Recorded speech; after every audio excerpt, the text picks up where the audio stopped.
Oke teman-teman, di malam ini kita bakal coba bahas masalah instrumen investasi ya. Ada beberapa hal yang bakal gue bahas, yaitu emas, reksadana, obligasi, saham, sama terakhir cryptocurrency, dan gue cuman pilih Bitcoin aja. Oke, mungkin beberapa influencer bilang emas itu bukan instrumen investasi, tapi gue sendiri masih merasa bahwa emas itu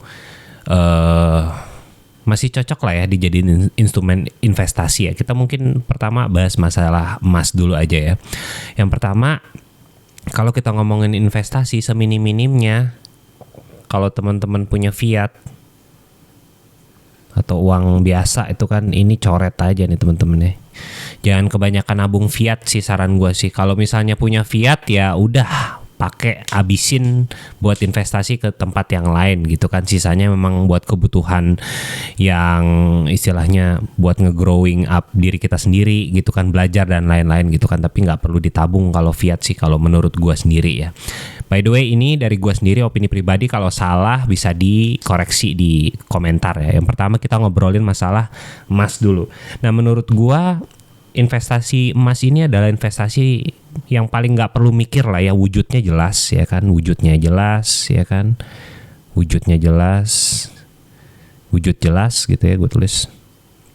Terus abis itu ya nggak perlu mikir ya, no brainer lah gitu, nggak usah mikir lah ya, nggak mikir ya kan. Tapi mungkin cons gitu ya, consnya adalah nilainya yang lebih stagnan lah ya, nilai stagnan. Dan emas sendiri banyak orang yang bilang nggak termasuk ke instrumen investasi karena dia memang cuman mempertahankan kekayaan gitu kan, mempertahankan kekayaan lah, kekayaan. Oke, itu kita ngomong masalah emas. Nah, reksadana ini kebagi jadi 3 nih ya. Reksadana itu sendiri apa sih? Reksadana itu sebenarnya jadi kita nitip lah ke manajer investasi gitu kan. Jadi dana orang yang banyak itu ntar bakal disalurin lagi gitu kan. Makanya reksadana itu ada 3, ada yang pasar uang, ada yang obligasi, ada yang saham, ya kan.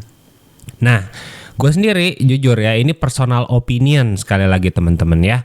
Jadi kalau misalnya salah atau ada yang berbeda silakan komentar aja ya teman-teman. Kalau gue sendiri gue coret obligasi, reksadana, sama gue coret juga saham gitu ya.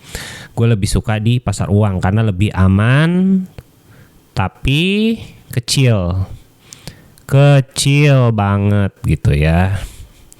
Oke, kenapa gue nggak pilih 2 ini di reksadana gitu ya?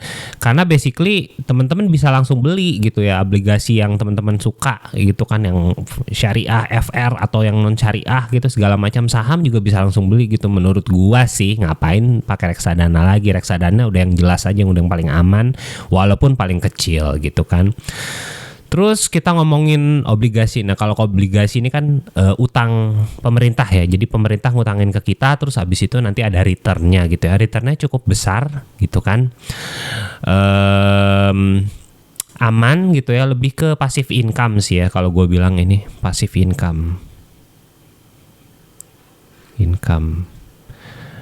Dan kalau main obligasi, gue ngelihatnya emang kita mesti kaya dulu gitu ya. Harus ada duit yang banyak gitu ya, duitnya.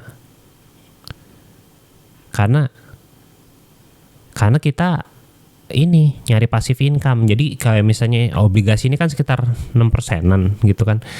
Ya kalau duit kita cuma 10 juta, ya apa gunanya 6% dari 10 jutanya di per tahun gitu, nggak ada gunanya. Tapi kalau duit kita udah 1M, 2M, menurut gue sih masih udah cocok tuh ya. Tapi kalau duit kecil-kecil menurut gue sih nggak cocok sih.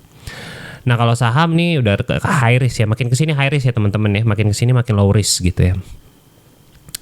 Nah, kalau saham sendiri ya kita bisa beli langsung juga, makanya menurut gue sih mendingan beli langsung ya daripada ke reksadana kita pick sendiri gitu kan. Yang penting fundamentalnya gitu kan, mentalnya dipelajarin segala macem gitu kan, kita tinggal pilih sendiri aja gitu kan. Terus abis itu ada juga yang bentuknya kayak dividen ya kan, dividen, dan tentunya ada capital gain juga dong. Tapi jangan lupa ini high risk ya. Jadi kalau bisa nyusruk banget gitu ya. Kalau ini udah pasti gitu kan. Ini udah pasti.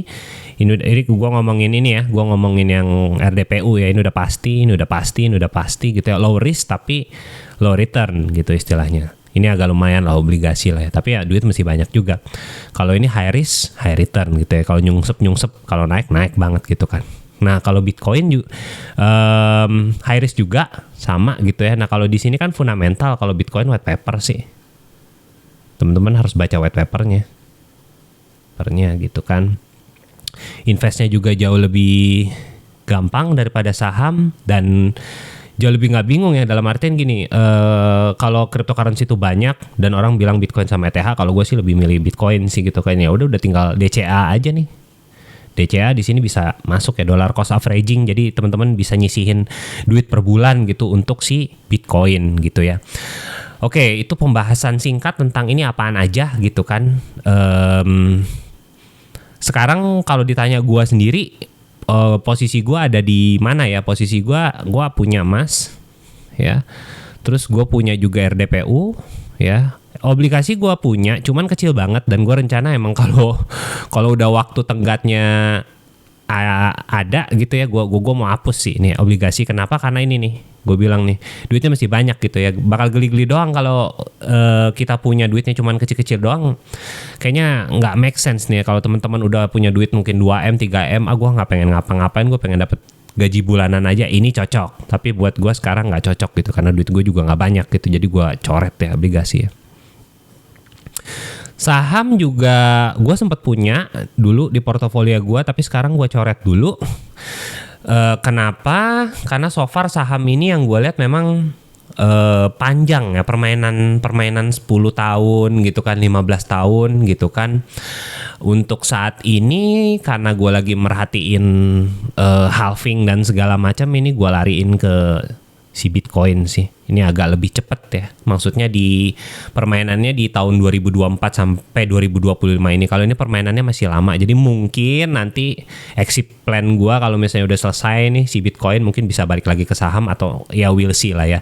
Saham pun sebenarnya ada dua ya, ada saham Indonesia, ada saham luar negeri gitu ya. Sebenarnya sih yang lebih oke sih menurut gua saham luar ya dibandingkan saham Indonesia gitu ya. Saham Indonesia cuma beberapa saham doang yang kayaknya grafiknya tuh kayak begini gitu kan. Itu cuma satu lah. Teman-teman pasti tahu lah yang grafik kayak begini di saham Indonesia apaan nih. Tolong taruh di komentar ya. Gue yakin teman-teman tahu lah ya. Tinggal buka aplikasi yang grafiknya cuma naik terus aja, itu kayaknya cuma satu saham doang nih. Gue nggak tahu saham yang lain kayak gimana gitu kan. Gitu kira-kira overview ya, seperti apa ini instrumen investasi menurut gua gitu kan. Terus abis itu juga portofolio gua kira-kira seperti apa ya. Semoga bermanfaat, semoga jadi tambahan ilmu buat teman-teman juga. Thank you.